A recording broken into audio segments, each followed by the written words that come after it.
Hello, something guys and gals. This is Something Guy 912.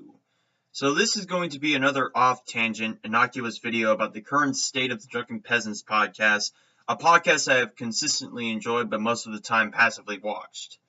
I'm not confident that the DP hosts are going to play this video from a guy with probably 50 subscribers or so, but I figured I'd put my 2 cents on the matter between Paul, BillyTheFridge, and this whole Kayfabe nonsense.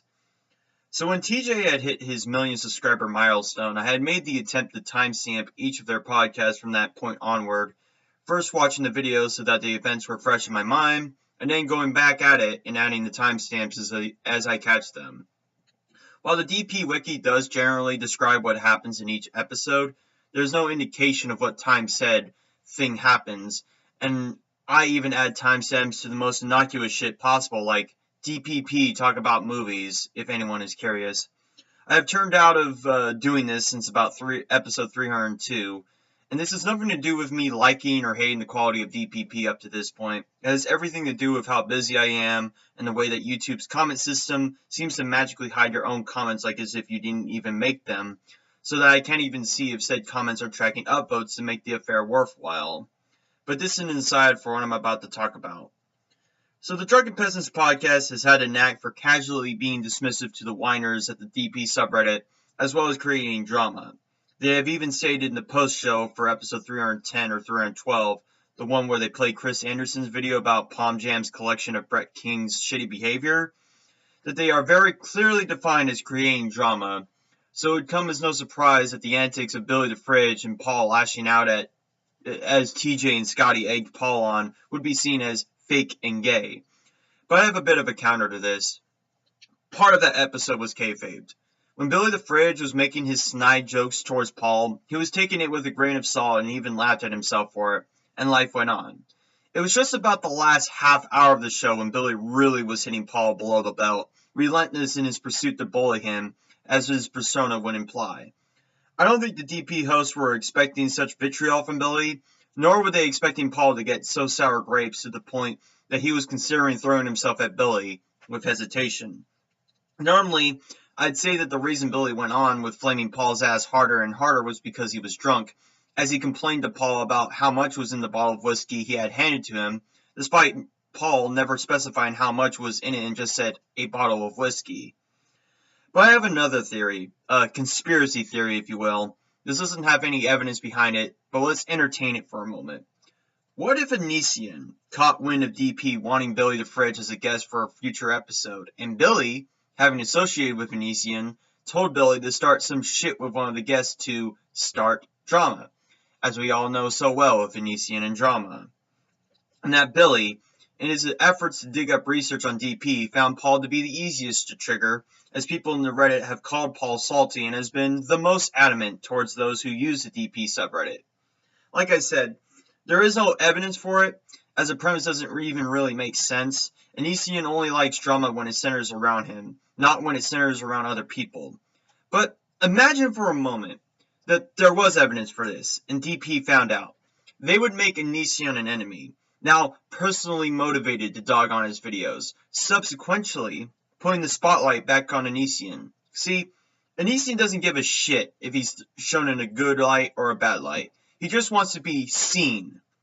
I would dare say that Onision suffers from attention deficit disorder, where he will do stupid and erratic things like he did with soliciting photos of teenage girls just a few months ago, because he knows it catches the views and fuck all for how people perceive him as. The fact that I'm even talking about him is giving him more headspace, which is why I do not believe for a moment that Onision is under the impression that what he did wasn't sketchy and weird as all fuck.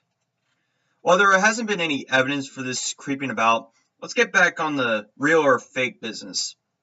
So the following episode starts with Paul admitting complete faulty for his actions, while Scotty terribly in his attempt to sound angry, wails Paul with said guilt. What I find weird about that reaction after the fact, as well as the separate 9-minute video that Paul did on the same channel, is that all the blame is once again put on Paul. Despite that TJ and Scotty egged Paul on to jump at BillyTheFridge, when Paul was angry but still hesitant to do so. Shouldn't TJ and Scotty be somewhat at fault for stirring the shit pot, when they themselves are aware of the countless equipment that could get damaged in the process? This makes me think that they wanted that shit to go down because it would get people talking about whether Billy was justified in his shitting on Paul, and Paul justified subsequently for dogging on him. Never mind the fact that their like ratio has gone from a 9 out of 10 to about a 2 out of 3. If DP is truly sincere in what they have done, Billy shitting on Paul and DP following in suit, then might I tell you a little bit about a joke. See, making a joke at someone's expense is really only funny for so long, until they get bothered with it. You need to know when the joke has run its course, and I don't think BillyTheFridge acknowledged that, and that's what makes someone a bully. It's like you said about Brett being so emphatic about TJ shoving a banana up his ass. He clearly is doing that to demonize TJ, but the fact that he talks about it at such great lengths makes you think that he himself enjoyed watching it. I believe that perception became apparent in Paul, as he was getting aggravated that he couldn't defend himself over Billy yelling obscenities across the room. Yes, that is me saying that Paul can't shut up at all, didn't get a word in. Again, this is likely to do with how much beer Billy consumed, and that DP didn't try to quell Billy's roasting of Paul when shitting at Paul had run its course. Whether this was out of the view count, or they didn't read Paul's expression as he's slowly getting worked into a fit, is beyond me. When DP cries wolf too many times, no one will listen when the wolves start howling. People's uncertainty about whether anything that goes on in DPP has been fueled by them blurring the lines between absurd and real, and they are not being addressed. TJ fisting Paul, Casey Tron as the political spokesperson, and now BillyTheFridge have all been met with disdain from the DP hosts as a bunch of conspiracy theorists when clearly the dots don't connect. Do not get me wrong. I like a little playtime with fiction. The parts where Scotty Cena interrupts DPP and shits over Scotty are amusing because clearly Scotty Cena is a work of fiction and this is the equivalent to a wrestling promo. But shit like with BillyTheFridge are not the kinds of things people want, especially if it is artificially called by you. If you exaggerate and make hyperbolic claims about what goes on in DPP long enough without the slightest inkling of sarcasm, people are going to be skeptical of anything that you do. I can see that you have now had to address your audience as your channel sinks in view counts and likes, so maybe you don't need my advice. Maybe you have already learned your lesson. Or maybe it's all apologies.